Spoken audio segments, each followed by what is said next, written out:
गच्छामि, धम्मं शरणं गच्छामि, संघं शरणं गच्छामि। लॉर्ड गौतम बुद्ध ने कहा, peace comes from within, do not seek it without. अर्थात शांति भीतर से आती है, उसे बाहर मत खोजो। और यही शांति, यही सुकून यहाँ महसूस होता है। जय भीम दोस्तों, मेरा नाम है Siddharth Kamle and this is my third vlog of my soulmate journey channel. दोस्तों, मुंबई एक सिटी जो कभी रुकती नहीं, लेकिन इस शोर के बीच छुपी है एक ऐसी जगह जो सिर्फ शांति का एहसास करती है। दोस्तों, आज मैं आपको लेकर आया हूँ एक ऐसी जगह पर जहाँ स्पिरिचुअलिटी मिलती है भव्यता से और मेडिटेशन मिलती है शांति से। दोस्तों, welcome to Mumbai global Vipassana pagoda. Pagoda तक पहुंचने की यात्रा भी उतनी ही खूबसूरत है जितना कि यह स्थान खुद।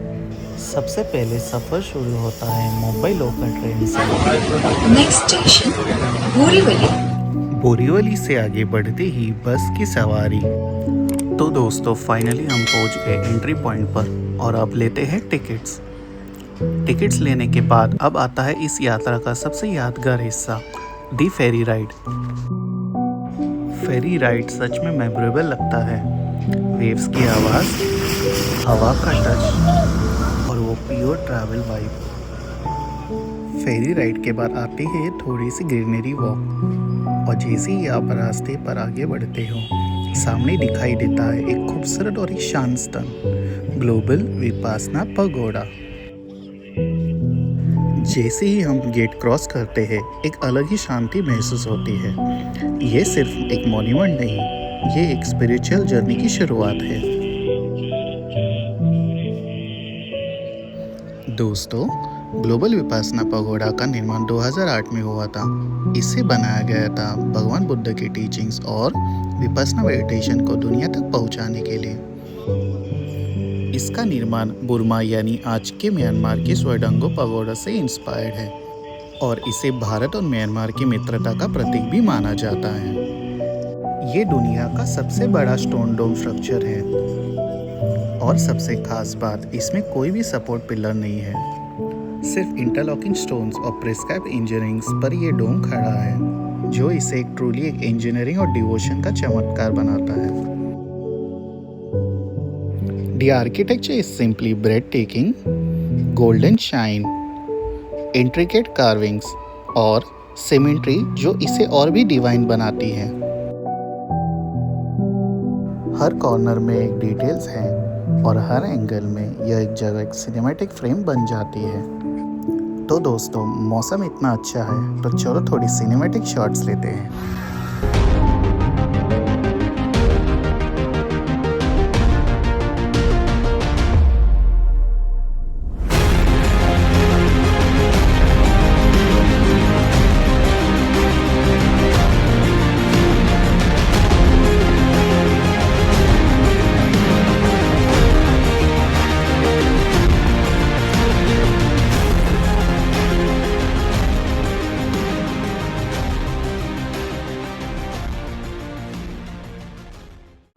दोस्तों, अब चलते हम मेडिटेशन हॉल की तरफ। जैसे ही हम मेडिटेशन हॉल में एंटर करते हैं, एक डिवाइन शांति आपको स्वागत करती है। ये हॉल दुनिया का सबसे बड़ा स्टोन डोम स्ट्रक्चर है। इस मेडिटेशन हॉल में एक समय पर लगभग 8000 लोग साथ में ध्यान कर सकते हैं। यहीं पर एनरिच है लॉर्ड गौतम बुद्ध के सेक्रेड रेलिक्स यानी अवशेष, जो इस जगह को केवल वास्तुकला का चमत्कार ही नहीं बल्कि एक आध्यात्मिक शक्ति का केंद्र बनाते हैं। यह हॉल विपासना मेडिटेशन का प्रैक्टिस और इनर पीस का प्रतीक है। यहाँ बैठकर सच में लगता है जैसे कि टाइम रुक गया हो। साइलेंस इतना प्योर है कि आप अपने अंदर की जर्नी शुरू कर पाते हैं। दोस्तों, मेडिटेशन हॉल से बाहर आते ही मन एकदम हल्का और शांत महसूस होता है। और फिर सामने आई ये विशाल विजडम बेल। बिलीव मी, ये सच में बहुत बड़ी है और हाँ, मैंने भी इसे ट्राई किया है।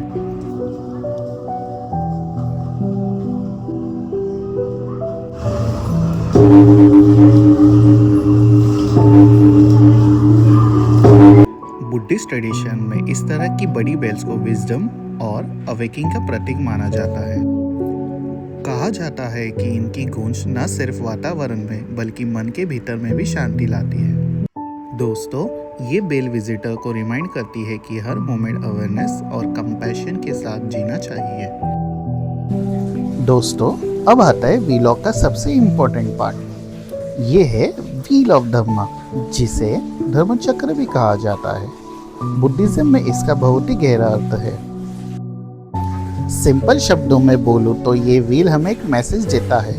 अगर लाइफ को बैलेंस और पीस के साथ जीना है तो अपनी सोच, बातें, एक्शंस और लाइफस्टाइल को सही डायरेक्शन में ले जाओ। दोस्तों, एक इंटरेस्टिंग बात आपको बताओ, जो व्हील ऑफ धम्मा हमने यहाँ देखा, वही सिंबल आपको अपनी इंडियन नेशनल फ्लैग में भी देखने मिलता है, जिसे हम अशोक चक्र कहते हैं। इसके 24 स्पोक्स सिंबलाइज करते हैं प्रोग्रेस, धर्म और जस्टिस। और इस व्हील का मैसेज सिंपल है, लाइफ हमेशा घूमती रहती है और हमें अपने कर्मों के साथ आगे बढ़ना चाहिए। दोस्तों, व्हील चक्र की शांति ली और फिर भूख ने याद दिलाया। अब कुछ टेस्टी खाने का टाइम है। चलिए फूड कोर्ट की तरफ। दोस्तों, फूड कोर्ट में एंट्री करते ही हर तरफ से खुशबू आ रही थी और इतनी सारी फूड के बीच मैंने सिलेक्ट किया गर्मा गर्म वेज फ्राइड राइस।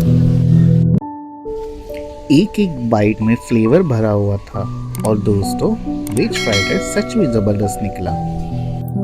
दोस्तों, खाना खत्म करने के बाद थोड़ी वॉकिंग करते ही सामने दिखा सबसे सुंदर मूर्ति लॉर्ड गौतम बुद्ध की, और वहीं से शुरू होती है उनके बारे में थोड़ी जानकारी वीडियो लाइब्रेरी के माध्यम से। दोस्तों, वीडियो लाइब्रेरी में फोटोज और वीडियोस निकालना मना है। वीडियो लाइब्रेरी से निकलते ही दोस्तों, हमने देखा वहाँ लॉर्ड गौतम बुद्ध के जन्म से लेकर उनके बुद्धा बनने तक की पूरी कहानी। और एक रोचक बात जो हमें समझ आई वो थी सत्यनारायण गोयनका जी के बारे में। दोस्तों, आज उन्हीं की दृष्टि और मेहनत का परिणाम है कि हम सब ये भावी ग्लोबल उपासना पगोड़ा देख पा रहे हैं। दोस्तों, जैसे सूरज धीरे धीरे अस्त होता है, वैसे ही ये यात्रा अभी अपने अंतिम मोड़ पर आती है। ग्लोबल विपासना पगोड़ा एक ऐसा स्थान जहां शांति, ध्यान और ज्ञान एक साथ मिलते हैं। दोस्तों, अगर आपको ये वीडियो पसंद आया हो तो लाइक, शेयर और सब्सक्राइब करना ना भूलें। और दोस्तों, वीडियो का कौन सा पार्ट आपको सबसे अच्छा लगा कमेंट्स में ज़रूर बताइए। ये थी मेरी सोलमेट जर्नी और मैं हूँ सिद्धार्थ कांबले। मिलते हैं आपसे एक और सफर में। तब तक के लिए शांति और ध्यान आपके साथ रहे। नमो बुद्धाय।